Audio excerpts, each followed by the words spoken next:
بسم اللہ الرحمن الرحیم۔ واقعہ کربلا سے 6 ایسے لائف چینجنگ پرنسپلز یا سکسیس کے رولز ہمیں پتہ چلتے ہیں جو کہ آج اور آنے والے وقت میں بھی 100% پاسبل ہے۔ ہم ان رولز کو اگر اپنی لائف پہ اپلائی کر لیں تو ہمارا جو بھی گول ہے، جو بھی منزل ہے، جو بھی مقصد ہے، ہم اس میں کبھی ہار نہیں سکتے۔ Lesson number 1، know your self worth. سب سے پہلا اور سب سے بڑا کربلا کا جو نچوڑ ہے وہ یہ ہے کہ آپ کو اپنی سیلف ورتھ پتہ ہونی چاہیے۔ آپ کون ہیں، آپ کیا ہیں، آپ کی سیلف ورتھ کیا ہے، آپ کی ڈگنیٹی کیا ہے، اور آپ کو اپنی سیلف ورتھ کے شایان شان ہی دنیا میں اپنا کردار ادا کرنا ہے۔ کیا چیز آپ کے شایان شان ہے، کیا نہیں ہے، کیا چیز آپ کے سیلف ورتھ ایگری کرتی ہے، کیا وہ ڈیزرو نہیں کرتی، اس کا آپ نے خیال رکھنا ہے۔ جب حضرت امام حسین رضی اللہ تعالیٰ عنہ تک یہ پیغام پہنچایا گیا یزید کا کہ وہ یہ چاہتا ہے کہ آپ یزید کے ہاتھ پر بیعت کر لے، تو آپ نے ایک تاریخی جملہ ارشاد فرمایا، آپ نے اس کے لیے پیغام بھجوایا کہ اسے کہنا کہ مجھ جیسا تجھ جیسے کی بیعت نہیں کر سکتا۔ یہ آپ کی highest degree of self worth تھی جو آپ کو اندر کلیئر تھی، اور آپ نے اس کی بیس پہ ایک اسٹریٹ فارورڈ ایک اسٹیٹمنٹ جاری کر دی۔ یہی لیسن میرے آپ کے لیے، ہم سب کے لیے ہے کہ ہمیں اپنی سیلف ورتھ پتہ ہونی چاہیے، نمبر 1، اور نمبر 2، ہم نے اپنے سیلف ورتھ کے مطابق اس دنیا سے ٹرانزیکشنز کرنی ہیں، کیا ایگریمنٹس کرنے ہیں، کیا ڈیلز کرنی ہیں، کیسے انسانوں سے ٹرانزیکشنز کرنی ہیں، کیسے نیگوسیشنز کرنی ہیں، ہیومن ڈیلنگ کیسے کرنی ہے۔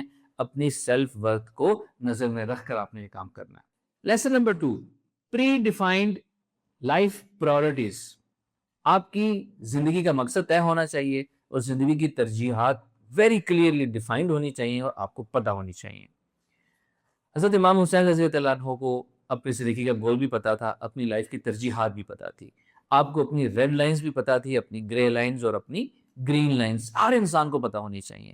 آپ کی بھی کچھ گرین لائنز ہونی چاہیے جہاں سے آپ اس طرف جا سکتے ہیں، کچھ گرے لائنز ہونی چاہیے جہاں جن کو اگر کوئی بائی پاس کرے تو آپ اس پہ تھوڑا سا نیگوشیٹ کر سکیں، تھوڑا سا کمپنسیٹ کر سکیں، ایڈجسٹ کر سکیں۔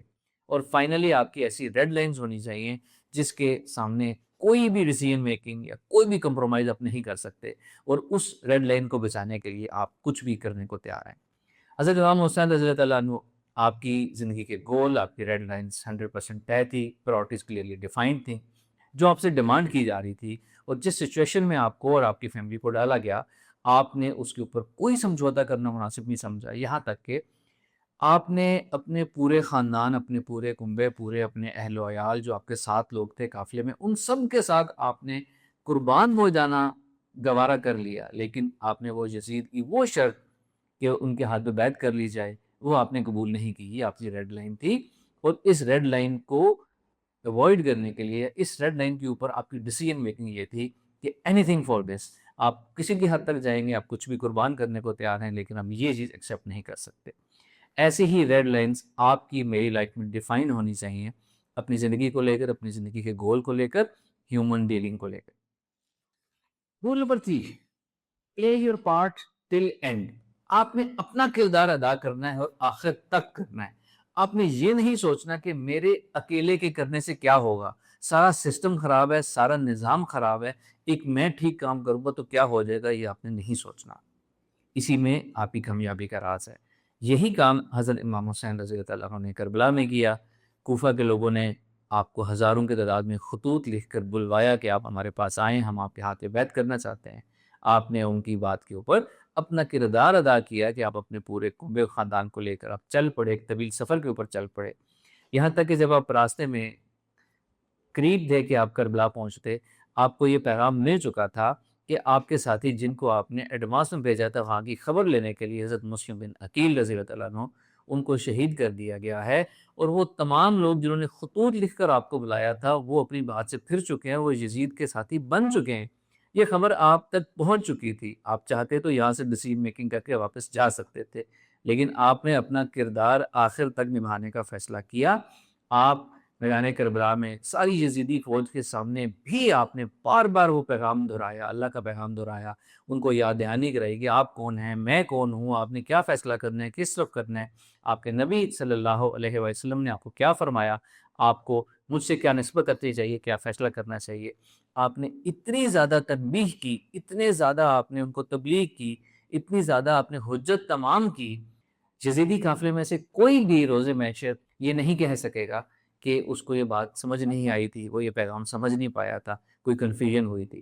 آپ نے اتنا کلیئرلی اتنی زیادہ دفعہ اللہ کا پیغام وہ دہرایا کہ کوئی کلیم نہیں کر سکے گا۔ آپ نے اینڈ تک اپنا کردار نبھایا۔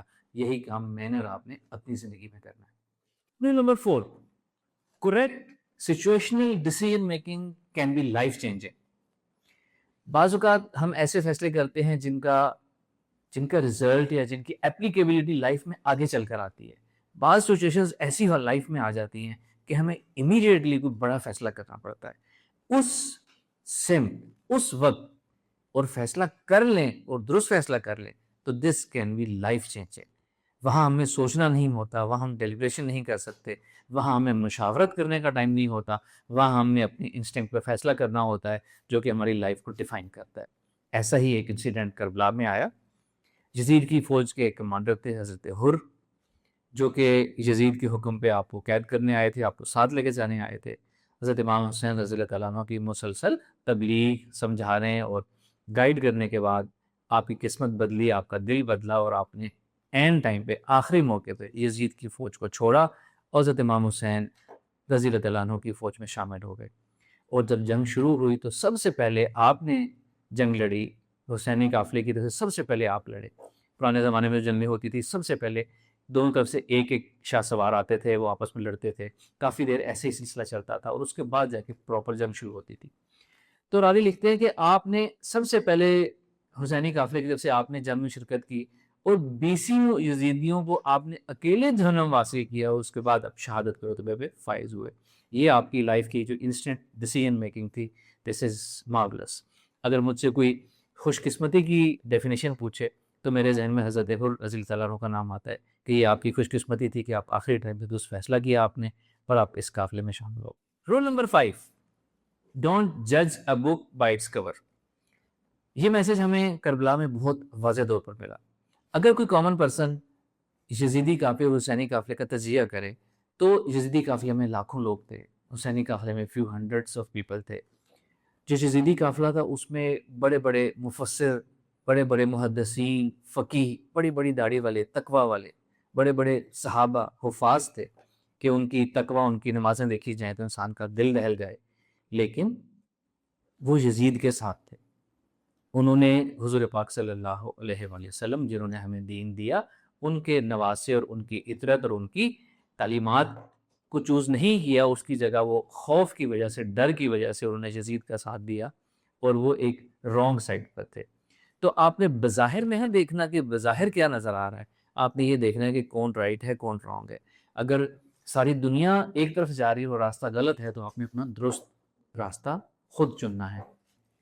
اسی بات کو اور آگے لے کر چلیں تو کربلا کی جنگ کے دوران جب نماز کا وقت ہوتا تھا تو جنگ رک جاتی تھی، دونوں طرف اذان ہوتی تھی، دونوں طرف جماعت ہوتی تھی، دونوں طرف نماز ہوتی تھی۔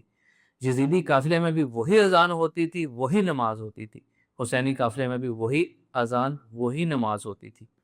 کوئی عام انسان، سادہ دل انسان جس کو ٹیکنیکلٹیز کا نہیں پتا، وہ آج کل بھی لوگ کہتے ہیں کہ جی نماز ہی ہے، وہی کلام ہے، وہی اللہ کا کلام پڑھا جا رہا ہے، نماز تو کسی کے پیچھے بھی ہو جائے گی۔ مجھے بتائیں کہ اگر آج آپ کو ایک لمحے کے لیے یہ آپشن دیجئے، آپ اس کربلا کے سین میں ہوتے تو آپ کس قافلے کے ساتھ نماز پڑھنا پسند کرتے؟ تو صرف کلمہ گو ہونا جو ہے وہ مسلمان ہونے کی شرط نہیں ہے، دل سے وہ تعلیمات، درست تعلیمات کو عمل کرنا جو ہے یہ زیادہ ضروری شرط ہے۔ تو آپ نے ظاہر کے اوپر نہیں جانا، آپ نے انویسٹیگیٹ کرنا ہے، اپنا ہوم ورک کرنا ہے، تسلی کرنی ہے، پھر آپ نے چوز کرنا ہے، بلائنڈ فالوئنگ آپ نے نہیں کرنی۔ Final roll number 6، go whole heartedly for your goal.